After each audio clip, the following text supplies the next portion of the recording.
ছাত্রকে উঠে দেয় আর বলে বাবা নামাজ আদায় করো, নামাজ আদায় কর। ওরে বাবা তোমারে আমার আল্লাহ তাআলা ধন সম্পদ কম দেয় নাই, কম দেয় নাই, কম দেয় নাই। এই নিয়ামত থেকে যদি দান না করো আমার আল্লাহ এই নিয়ামত তোমার আমার কাছ থেকে নিয়ে যাবে। মনে করতেছো এই টাকা পয়সা আছে রে, এই টাকা পয়সা চিরদিন থাকবে না, না না, এই টাকা পয়সা কিন্তু রে বাবা চিরদিন থাকবে না। ও যুবকটাকে দেখো হাসরের ময়দানে যখন আমার আল্লাহ তাআলা তোমারও দাঁড় করাবে, আমারও দাঁড় করায় দিবে। আমার আল্লাহ তো ওই গরিব সাহাবীকেও দাঁড় করায় দিবে, আর আমার আল্লাহ বাদশা সুলাইমান আলাইহিস সালাতু ওয়াস সালামকেও কিন্তু দাঁড় করায় দিবে রে বাবা।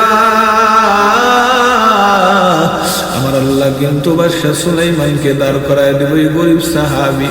কে সেই গরিব সাহাবী জানো?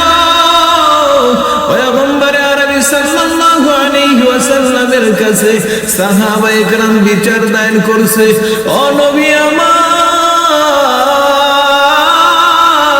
শুনেন শুনেন, আপনার সাহাবী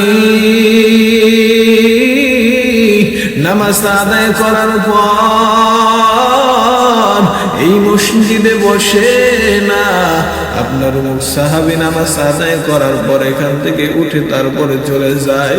পয়গম্বরের কাছে সাহাবীরা যখন বিচারদার করছে তখন নবী আমার বলে ঠিক আছে সাহাবায়ে কেরাম, আমার সাহাবীর কাছে আমি জিজ্ঞেস করবো কেন আমার সাহাবী নামাজ পড়ে বাসায় চলে যায়। এই সাহাবায়ে কেরাম বলার পর পয়গম্বর আমার পরের দিন কি করলেন? নামাজ আদায় করার পর তাকে দেখে সাহাবী নাই, সাহাবী নাই। সাহাবী চলে গেছে কোথায়? সাহাবী বাসায় চলে গেছে। রাহমাতুল লিল আলামিন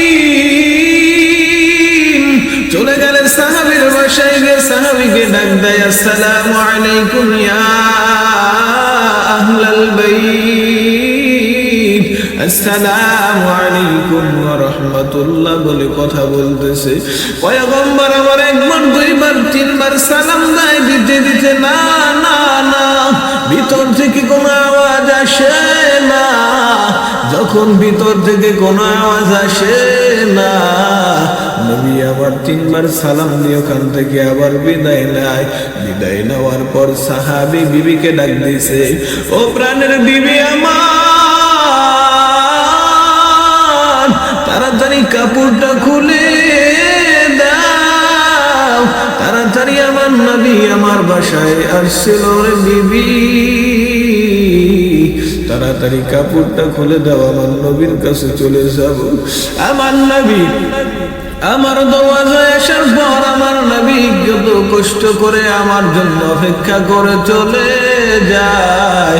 সাহাবী কি করলেন? ওই কাপড়টা পরিধান করে তারপরে সাহাবী চলে গেলেন। কোথায় চলে গেল রে বাবা? জানবী পয়গম্বরের কাছে চলে গেলেন। মায়ার নবী রাহমাতুল লিল আলামিন ওই বাড়ি থেকে যখন রওনা দেয় সাহাবী পিছনে পিছনে দৌড়ায়, আর পয়গম্বর দেখতেছে যাইতেছে, সাহাবী দৌড়ায় আর পয়গম্বরকে পিছন থেকে ডাক দিতে পারে না। পয়গম্বরের পিছনে পিছনে যায়, যেতে যেতে পয়গম্বরের কাছে চলে গেলেন। যাওয়ার পর নবীকে সালাম দেয়, আসসালামু আলাইকা ইয়া রাসূলুল্লাহ, আসসালামু আলাইকা ইয়া হাবিবাল্লাহ, আসসালামু আলাইকা শাফিউল মুজলাবিন। ও নবী আপনি সালাম দিয়েছেন, আপনার সালামের জবাব দিতে পারি না। রাহমাতুল লিল আলামিন বলে, রে সাহাবী আমি তো তোমার বাড়ির দরওয়াজায় গিয়েছিলাম, সালাম দিলাম, কেন তুমি সালামের জবাবটা দাও নাই? সাহাবী রাগ দিয়ে বলে, পয়গম্বর আমি আপনার সালামের জবাব দিতে পারি না, একটু শুনেন শুনেন।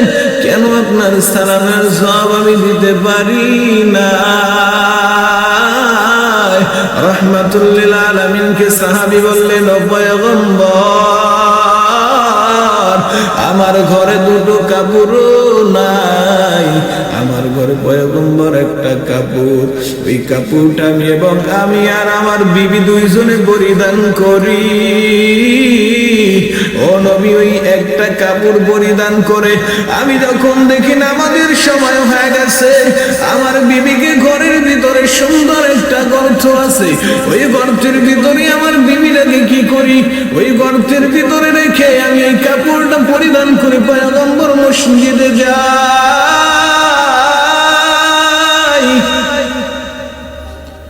ও পয়গম্বর যখন ওই কাপড়টা পরিধান করে নামাজ আমার আদায় করা শেষ হয়ে যায়, ওই নামাজ আদায় করার পর নবী আমার বলে, তারপরে কি করো?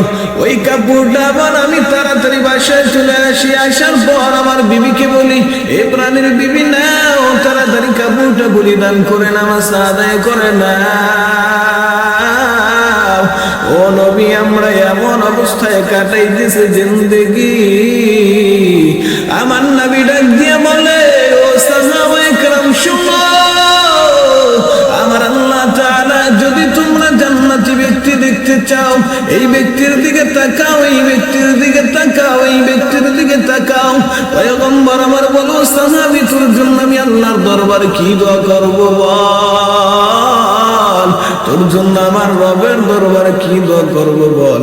বাবা, তোমারে আমার আল্লাহ তাআলা নিয়ামত কম দেয় নাই, কম দেয় নাই। এই মাদ্রাসায় যদি কিছু টাকা দান করো,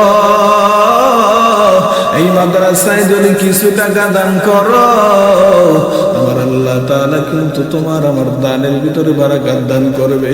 ও মুসলমান ইমানদার আল্লাহর গোলাম, আমার আল্লাহ তাআলা হাসরের ময়দানে তোমারও যখন দাঁড় করায় দিবে, আমারও দাঁড় করায় দিবে, আমাকেও দাঁড় করার পর দেখবা তাকায় বাদশাহ সুলাইমান আলাইহিস সালাতু ওয়াস সালামের চাইতে কিন্তু বাবা তুমি বেশি টাকার মালিক হও নাই, তুমি বেশি কিন্তু ক্ষমতার মালিক হও নাই। বাদশাহ সুলাইমানকে আমার আল্লাহ এই পৃথিবীর পুরো রাজত্ব দান করে দিয়েছিলেন। এই রাজত্ব কায়েম করার পর বাদশাহ সুলাইমান আলাইহিস সালাতু ওয়াস সালাম দেখো কি করেছে, বাদশাহ এই রাজত্ব কি করেছে, অপব্যবহার করেছে কিনা রে বাবা? না না না, আমার আল্লাহ তাআলার দরবারে বাদশাহ সুলাইমান যখন দাঁড়ানোর পরে আমার আল্লাহ তাআলা বাদশাহ সুলাইমানকে বলবে, এ গরিব টাকা দেখো, এই বাদশাহ সুলাইমানের চাইতে কি কেউ বেশি ধনী হয়েছে? ধনীদেরকে আমার আল্লাহ বলবে, হে ধনী টাকা দেখ। এই বাদশাহ সুলাইমানের চাইতে কি বেশি তোর টাকা পয়সা বেশি হয়েছিল কিনা? গরিবকে আমার আল্লাহ বলবে, ও গরিব টাকা দেখো, এই সাহাবীর চাইতে কি তুমি বেশি গরিব হয়েছিল কিনা? বলো বলো বলো। ও বাবা, রবের কাছে কি